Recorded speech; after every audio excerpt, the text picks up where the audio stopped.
Is the Sony ZV-1F still the best budget-friendly camera for content creators starting out in 2026? So, I've seen this camera getting a lot of hate on social media, so I decided to make a video about it to see what are the pros, what are the cons, who's this camera for, and should you get this in 2026? So let's find out. So first, about the pros in this camera, there's a lot we have to talk about it. I love the picture profiles. I love to be able to shoot in S-Log3, in S-Log2, and color grade my footage when I edit. Also, this camera is going to let you shoot at 4K 30 frames per second, 60 FPS, and 120 FPS, but this is going to be capped at 1080p, so we have to be mindful of it. Also, it comes with a 20mm focal length, which is not bad, but could be better in the future with Sony.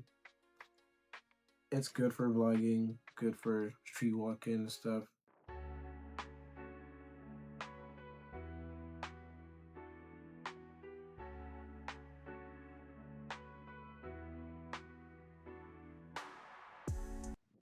Also, this camera comes with an headphone jack, a USB-C port, and the HDMI port.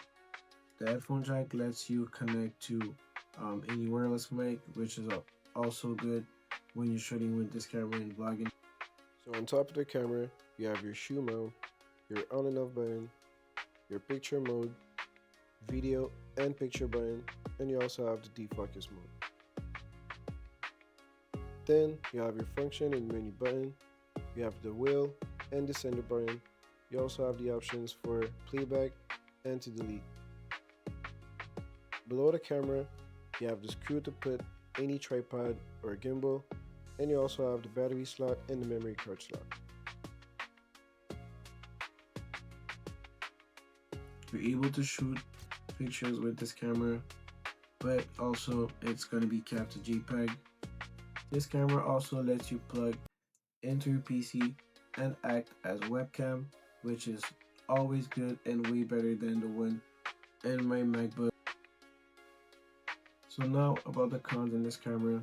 So it doesn't have IBIS. You need to rely on active stabilization, which is not the worst, but sometimes your footage can come out a little bit shaky. So the fact that it connects to your PC is also very nice, but is also going to be capped to 720p. Some people also say that in the footage, there's a little bit of a jiggle when you try to shoot something. I haven't had this problem yet. So the battery in this camera is not going to be the best, but this makes up if you do have a battery pack, which I do have. It is always best on the go. So this camera is not for the pros or for big media company, but this is going to be for the content creators starting out, the new vloggers, people that just want entry-level cameras without breaking the bank. So the ZV-1F is not trying to be a cinema camera, but it's going to be good if you know how to use it, and it's a good starter camera. If this video helped you, please like and subscribe, and see you guys in the next video.